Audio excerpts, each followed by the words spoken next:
Florida State is retaining Mike Norvell for the 2026 season. They made it official today. Well, they put out a graphic today, so I assume that makes it official.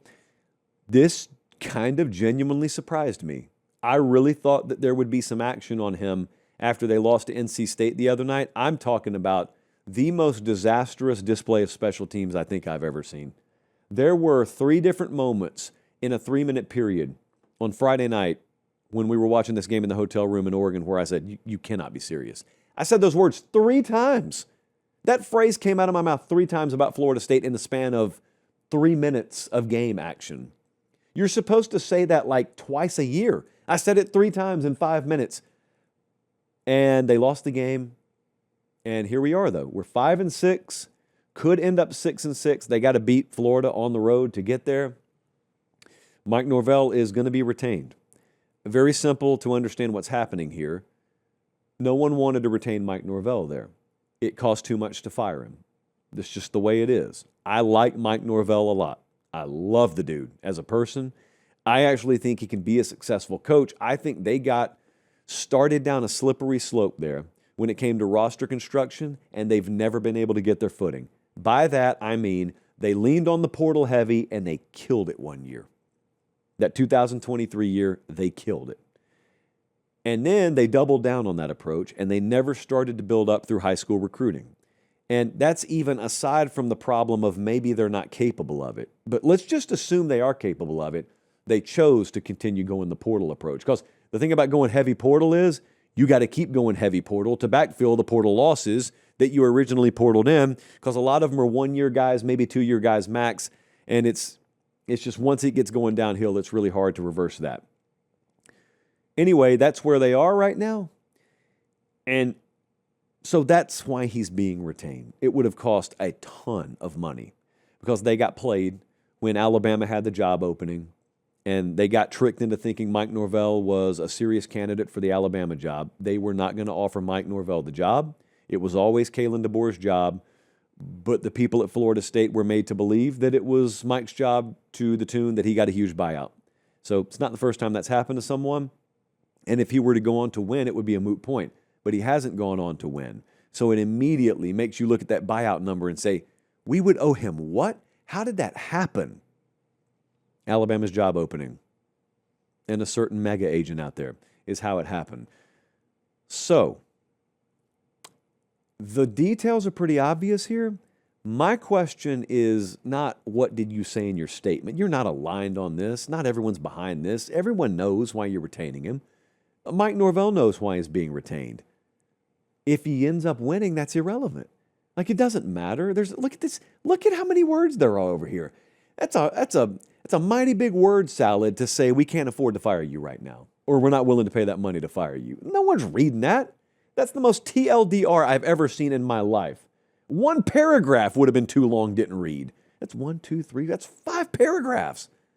So what's Mike Norvell going to do about it? That's the only question that matters here. Sort of a stay of professional execution for a little while. What's he going to do about it? And my immediate follow-up is, how do you recruit to this environment? We'll get back to the video 1 second. Do me one quick favor. Look down. Make sure you're subscribed. Most of you are. If you're not, please do so. It's the way we keep the channel free, we keep the videos coming, and we get to do college football year-round as God intended. All right, as promised, back to the video.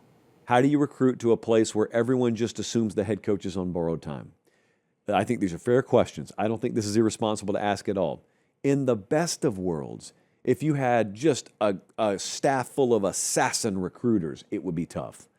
This staff is not known for its ability to recruit the high school ranks. So it's going to be an uphill battle. Now, the answer to that is you've got to be willing to pay a premium for talent.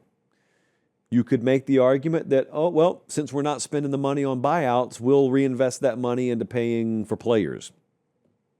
They tried that at Florida this past cycle. It didn't work. But that doesn't mean it can't work. It just didn't work there. Also, it feels like there are going to be several staff moves. How do you staff? Like, understand what we're talking about here. It's not a video game. So you don't just get to press buttons and imaginary people take over for other imaginary people. If Gus Malzahn heads out the door, you got to find an offensive coordinator that's willing to uproot his family and his situation, and hopefully a good one, by the way, to come down to Tallahassee to maybe live 1 year. Or if you make player personnel department changes, you're going to have to get people willing to come down there with the risk and the cloud over the staff's head that you may only be there because they can't afford to fire you right now. My point is, even in the best of climates, if you've got a magnetic head coach and you've got a great recruiting staff, it would be tough to attract players and staffers here. This is what has a lot of the Florida State fans so up in arms, because they're looking at it and saying, everyone knows it's an inevitability. Why don't we rip the Band-Aid off right now? And, the retort to that's obvious. Well, do you guys want to stroke a $60+ million check? Of course, they can't afford to. Very few single people can afford to do that. Very few individual people. You may be single. I don't know. But what was the talk we heard down there? The talk was they had the money. Maybe they did, maybe they didn't. If they did, they're not willing to spend it. The biggest risk here is not anger. If fans are angry, it's not the worst thing in the world. That's the second worst thing in the world. The worst thing in the world is apathy. The worst thing in the world is a half-full house. When you're in a freshly renovated stadium and it's like week 3 or week 4 next year and already the season's giving off bad vibes and already we realize all the good things we said in the spring and summer are just cosmetic and, it's the same old, we're not going through this again. That is the biggest danger here. And hopefully it doesn't happen. Again, I'm going to tell you, I'm dead serious when I say I like Mike Norvell. I think he's a great person. I hope it works out. I cannot state that strongly enough. I badly hope it works out. I had a lot of hope after the Alabama game this year that somehow, some way, they had pressed the right buttons and it was going to work out. I mean, they looked ultra impressive in that week 1. Still one of the most baffling results of the season, given the context that we ended up having at our disposal. I was pulling for it to be true. And it turns out that it was a little bit of a mirage. Who knows what the future holds? I do know what a month and 2 days from now holds. Christmas. We celebrate it proudly at Pate State and also in the Pate State store. The 'Tis the Season collection is setting records. Our November store traffic is through the roof. And now it doesn't take long for us to ship stuff. So a lot of you have already got product in hand. We just launched the 'Tis the Season collection 2 weeks ago. So a lot of you are already wearing your Christmas gear. I mean, look at that chuggy sweater. Look at the Merry Christmas, you filthy casual. Oh, that thing's great. Great idea on my part, I think, Jesse. Great creative idea for me to solely have come up with that T-shirt. So, we're not about the credit around here, really. It's a team effort. That's why you never hear me ask for credit when something good happens here at Pate State. We just share the credit collectively. I take all the blame, of course, but we share the credit. And a lot of credit due because the store is on fire. So I just humbly invite you guys, PateStateMaterial.com. It's right there. It's just splashed, not splattered, splashed all over the home screen. But it's also a really, really good gift idea. Because if you're like me and you have no idea what to buy people, just buy them that. And if they don't like that, they're a loser. No, they're not. No, they could be, but not just because of that. That's harsh language, but I think the point was made.